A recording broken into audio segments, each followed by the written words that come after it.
বের করবো করে করা হয় না। এই যে সেচে শাক মাশাআল্লাহ কত বড় বড় এক একটা হয়েছে। একটা মাথা ভাঙলে অনেকগুলি টেঙ্গি বের হয়। লতি এখন বের হবে, বাইরে আনছি না, এই যে অনেক লতি এখানে দেখা যেতেছে শিকড়। আর এই বড় বড় কচু শাকের একটা ফায়দা হলো ফুল ফোটার পরে আমি এইভাবে করে মাথাটা ভাঙ্গা দিই। এই যে দেখা যেতেছে লতি থেকে এই যে এখানে দুইটা চারা। এই শাকে কিন্তু ফুলও হয় জানেন, এই যে দেখেন কত সুন্দর ফুল হইতেছে। তা যদি আপনারা দেখতে চান তাহলে আমাকে জানাবেন, আমি আপনাদের জন্য পুরো 4টা ফুলের একটা থোকা এই যে এভাবে। কাজে যাইতেছো, কাজে যাওয়ার আগে দেখে আসো আমার এই কচু গাছটা বাইর করে দিয়ে যাও। এটা কি রানী? কচুর রানী, রাজা তো গত বছর রাজার বংশধর হইলো ওই যে ওইগুলি। মাশাআল্লাহ বের করবো করে করা হয় না, আজকে ফাইনালি বের করে ফেলাম। অনেকে না আমার কাছে জানতে চাইছে এই কচুর চারা কিভাবে করছি। তো কচুর চারা তো আমি এই কচু গাছের লতি থেকে করছি। আপনারা যদি দেখতে চান যে আমি কিভাবে লতি থেকে চারা তৈরি করছি, ভিডিওটা দেখতে চাইলে জানাবেন, কমেন্ট বক্সে জানাবেন। গত বছর 2টা কচুর চারা ছিল, একটা ছিল ওইখানে বিশাল বড় একটা, ওইটারে আমরা বলছিলাম রাজা, আর টপের এটারে বলছিলাম রানী। এই যে এটারও দেখো বংশধর আছে, এই যে পাতাটা ভেঙে গেছে, এটা কেটে খেয়ে ফেলে দেবো। এই যে এইটারও বংশধর কিন্তু এই যে এই 2টা, এগুলো এই যে লতি থেকে হয়েছে। এই যে লতি বের হইতেছে এখানে, আর এই প্রত্যেকটা লতি থেকে কিন্তু লতির মাথা থেকে এক একটা চারা তৈরি করা যায়। এই যে লতি, এই যে দেখা যেতেছে লতি থেকে এই যে এখানে 2টা চারা, এই 2টা আলাদা 2টা বালতিতে লাগাই দিব। আর এই লতি থেকেই কিন্তু এই সবগুলি কচু চারা, পানি নেই, শুকিয়ে গেছে।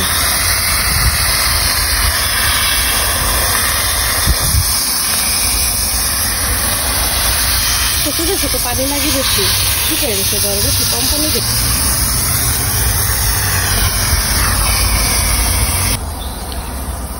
শশা চারাগুলি মনে হয় বাঁচবো না, সবগুলি বাঁচে নাই। ওই যে ঘর থেকে ডাইরেক্ট বাগানে লাগাই দিছি, ভুল করছি। দেখলাম যে অনেক গরম পড়ে গেছে, কিন্তু দিনে এত গরম আর রাত্রে এত ঠান্ডা, যার কারণে গাছে শুট করে নাই আর কি। এখন মনে হয় না যে বাঁচবো করে। আল্লাহ হাফেজ, থ্যাংক ইউ টপটা বাইর করে দেওয়ার জন্য।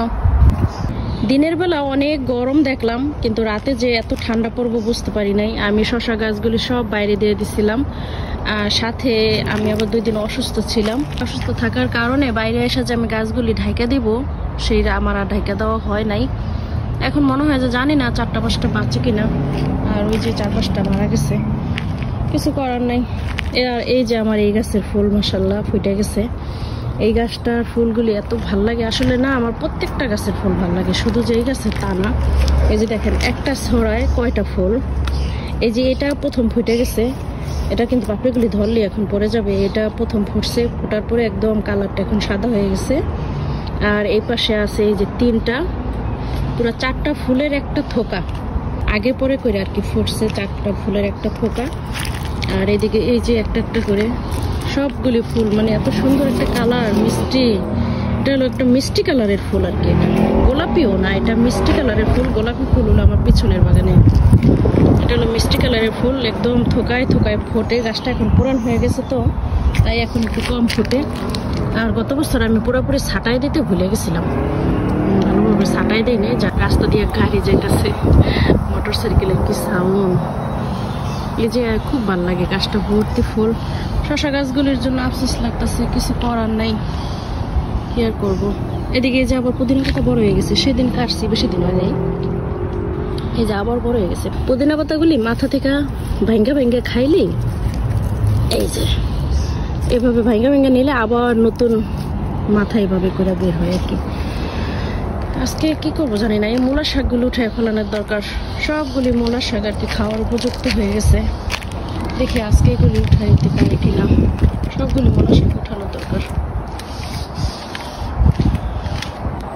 অনেকেই কমেন্ট বক্সে জানতে চেয়েছেন যে আমি কচুর চারা কিভাবে তৈরি করছি, লতি থেকে কিভাবে। তা যদি আপনারা দেখতে চান তাহলে আমাকে জানাবেন, আমি আপনাদের জন্য এটা থেকে আবার যখন লতি বের হবে আপনাদের জন্য একটা ভিডিও মেক করব।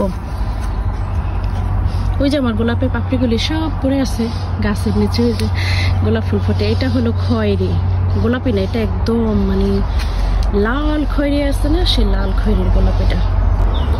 এটার পাপড়িগুলি সব পড়ে যেতেছে, এই যে মুঠ ভেড়া নিচে এটা পাপড়ি সব ওই যে নিচে পড়ে যেতেছে, কারণ এটা একদম এখনই ঝরে যাবে। এদিকে এই যে সুন্দর করে ফুটতেছে, এইভাবে করে আর কি সবগুলি ফুল ফুটে আর ঝরে। এই ফুল ফোটার পরে আমি এইভাবে করে মাথাটা ভাঙ্গা দিই। এই মাথাটা যদি ভাঙ্গা ফালাই দিই তাহলে আবার এই যে নতুন আর কি মাথা বের হবে।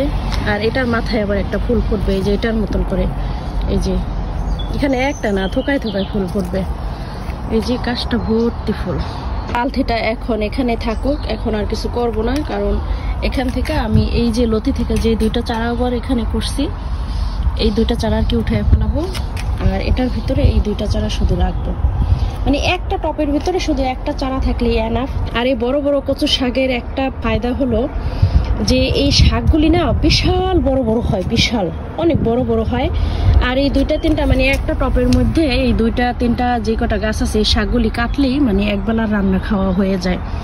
আর কচুর মুখের যে শাকগুলি সেগুলি আবার একটু ছোট ছোট হয়, আর এই বড় বড় কচুর পাতাগুলি এত বড় বড় হয় ডগাগুলি।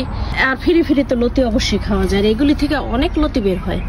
এই যে লতি এখন বের হবে, বাইরে আনছি না, এই যে অনেক লতি এখানে দেখা যেতেছে শিকড়, এই লতিগুলি বের হবে। তা ফিরি ফিরি লতিও খাওয়া যেতেছে, সেখান থেকে এইভাবে এত সুন্দর সুন্দর চারাও তৈরি করতে পারতেছি।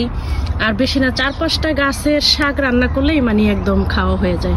তো আপনারা যদি কেউ আর কি কচু গাছ চারা তৈরি করতে চান, এইভাবে করে আর কি টপের ভিতরে সেদ্রি করবেন না, সেদ্রি করলে পানি পড়ে যাবে, তখন কচু গাছের মাটি শুকায় গেলে কচু গাছ ভালো হয় না, কারণ কচু গাছ কিন্তু পানির ভিতরে ভালো হয়।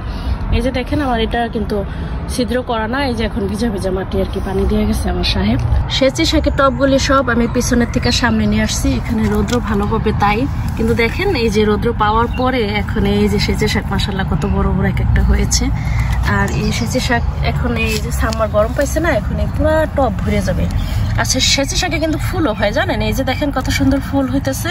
এই ফুলগুলি যখন পাকবে তখন এই দানা আমি বালতির ভিতরে ছিটাই দেবো, ছিটাই দিলে দেখা গেছে আবার আরো বেশি চারা তৈরি হয়ে যাবে।